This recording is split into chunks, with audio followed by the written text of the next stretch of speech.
What is going on, guys? In today's video I will show you the best Ascendancy tier list in Path of Exile's 2 new update. So we got huge new game-changing balance shifts, like the removal of the cruel acts, then the addition of the 3 new sections to bridge the gap to level 65. Then they even added sprinting for faster and smoother movement. Then even class and mastery 3 changes, as well as over 40 brand new lineage support gems. And all of this to say that the endgame has never felt more fresh and exciting for POE 2. So if you wanna know the new meta, then let's get right into it. And before we continue, thanks to U4GM, they are a pro website that provides POE 2 services like cheap currency, then even to buy, sell or trade, all kinds of top quality items and gems for real money and much more. They also have more than 20,000 positive comments on Trustpilot, and this website is really worth a try. So make sure to use my discount code KAID for extra 6% off. So let's start at the D tier, and for the first one we have Witchhunter, who is at the very bottom. Even with the new patch point 3 changes like the extended shock duration and sprinting for faster repositioning, this class still struggles to find its footing. Its core mechanics lack strong synergy, and while the dodge and void illusions will provide some utility, the damage scaling is just poor compared to the other melee or caster options. Witchhunter falls often behind due to the inconsistent AoV and weak burst potential. That said, this Ascendancy is a fun and experimental choice for players who want to explore Chaos Lich or the unique visuals of the void illusions. Its niche flexibility is the main reason that anyone would pick it, but don't expect the top tier performance. Next is the Smith of Kitava, who is also in the D tier. Last season's Tempest Bell plus the Forge synergy is gone, and the nerfs to the Smith's Ascendancy nose have hit its baseline and the damage survivability hard. While sprinting and instant weapon swap will improve the combo chaining for the Forge Hammer, these quality of life changes just can't make it up for the sluggish AoV and the poor tankiness compared to the S tier melee builds. The Kitava can still carve out a role in the solo crafted maps or for niche experimental builds, but in Abyssal Pits and the high tier endgame, it often falls clunky and underwhelming. Essentially, it's an Ascendancy that requires perfect gear and setup to shine, and even then, it's outpaced by more streamlined melee options. And now, rounding out the D tier, we have Acolyte of Chayula, that brings style over substance. The new void illusions on the dodge roll and the chaos damage that interacts with the ignite, shock, chill and even the freeze are flashy, but damage consistency remains a problem. Into the Breach and Embrace the Darkness now have a full 4-point node effect by default, which of course improves the baseline survivability, but the Ascendancy just lacks endgame speed and the clear power. It's perfect for players who want a visually striking playstyle, but it's not viable for serious endgame farming. Next up we have C tier, and first I will place the Titan. He can be surprisingly effective in certain contexts, especially during Interludes or the early Act 4 content. The hulking form will provide some tankiness and AoV potential, and with the sprinting and the shield charge buffs, mobility has improved significantly. However, the Titan struggles to keep up in the abyssal endgame content without strong gear, and its scaling is also limited. The class playstyle revolves around taking hits and dealing moderate AoV, which can work for slower paced or experimental builds, but he will lack explosive damage or flexibility of the higher tier Ascendancies. Titan is solid for beginners or players that want a durable frontline role, but who rarely dominates. Next we got Pathfinder, whose strength lies in poison heavy and channeling builds, Toxic Growth becoming ranged, and Toxic Domain offering a persistent AoV poison fields will give the Ascendancy more options than before, and sustainable DR buffs will help the survivability. The new patch lineage support gems will expand the combo potential, letting the Pathfinder mix multiple attacks or the effects. Despite these improvements, its damage output is often inconsistent, and bossing or level map clears will feel underwhelming compared to the Deadeye or the Blood Mage. The Pathfinder excels in creative or teamed builds, but it won't top the leaderboards for pure efficiency. And lastly we got Chronomancer, who remains a flashy and combo-oriented class.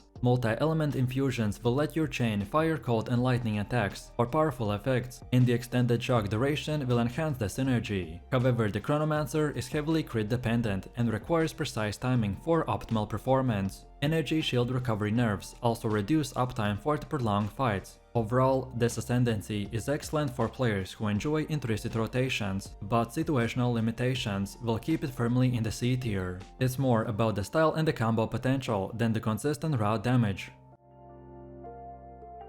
Next up we got B tier, and for the first Ascendancy we got Amazon. Her versatility with the Elemental Surge and the weapon infusions will offer amazing utility. The new lineage support gems have given extra flexibility for the combo setups, and sprinting makes the movement much easier. The Huntress or the Bleed setups will work well for the niche encounters, but compared to the Deadeye, the Amazon's performance is strictly worse across nearly all scenarios. The damage output and survivability are decent but never game breaking. It's reliable mid-tier pick for solo or the casual abyss farming, but it will definitely not compete in this current meta. Next we got Infernalist, who's benefited a lot from the patch point 3 changes that prevent disarming in the demon form, allowing ignite focus builds to shine. Multi-element infusions and the new support gems expand your AoV and the combo potential. While not as consistent as S-tier casters, Infernalist excels in abyssal pit farming and creative playstyles. It's rewarding for players who like risk-reward mechanics, experimentation with the elemental combos, and AoV-heavy builds by offering a fun mid-tier option.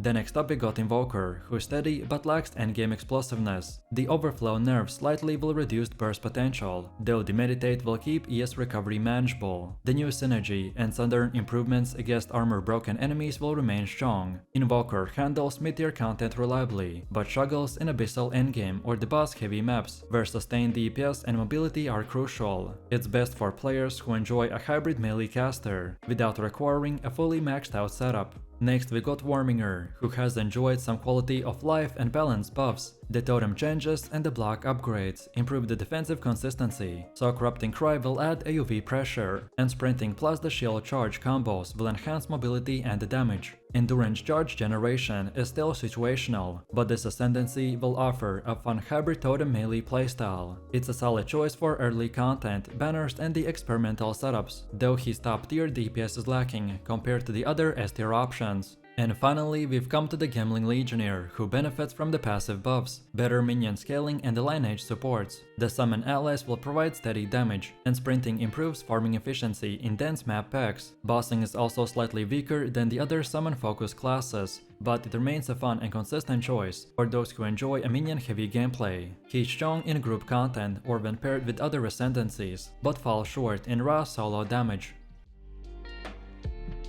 Next we've come to the A tier, and for the first one we have Ritualist, that shines in combo heavy and multi-elemental setups. The totem buffs, AoV scaling and the strong synergy with the abyssal mechanics make it reliable for both map clearing and the boss fights. Lineage support gems will also allow creative skill combinations, and sprinting plus mobility improvements will help you to move a lot faster. Ritualist balance of survivability and the offense potential will make it one of the most versatile and rewarding A tier picks. Then next we have Tactician, who excels in the range scaling, elemental setups and utility roles. New buffs to supports like the ice-tapped arrows will create a strong AoV coverage, while sprinting ensures positioning flexibility. Multi-element infusions will enable creative damage rotations, and the class performs well in solo or the group content. While not quite S tier, the Tactician is highly reliable in the endgame maps, with plenty of room for creative build experimentation. Next we have Lich, who remains a strong and consistent pick thanks to the improved ward interactions and multi-elemental infusions, as well as the new support gem versatility. The damage over time builds are effective in monoliths, abyssal and the boss fights alike. Survivability is improved by the patch point 3 mechanics, and the class will scale well into the late game content.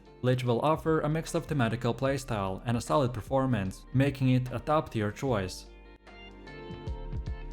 And now finally we've come to the S tier, and for the first Ascendancy we have Deadeye, who dominates the ranged gameplay yet another update. The godlike multi-projectile scaling, lineage support flexibility and the sprinting for mobility will make it incredibly efficient in the abyssal pits and the endgame maps. Boss melting and AoV control are top tier, while elemental infusions allow creative high damage rotations. Overall, Deadeye is the best and most consistent Ascendancy this season. Next up we have Stormweaver, who excels at elemental scaling, leveraging shock duration, multi-element infusions and the lineage support gems. The very high AoV and single target damage, combined with the flexible skill rotations, will make it a terrifying endgame caster. The patch point 3 changes will enhance the 3 elemental builds, allowing the Stormweaver to dominate both abyssal and the high map content. And then finally we've come to the Blood Mage, who benefits from the reduced attribute requirements, the Chaos and Ignite synergies, as well as strong passive tree improvements. The multi-element infusions, the lineage support combinations, and enhanced survivability will make it a flexible powerhouse. No matter if you're making a build for elemental rotations or abyssal pit clearing, the Blood Mage will provide unmatched creativity and a raw power, which solidifies it as a top tier pick for 0.3 update.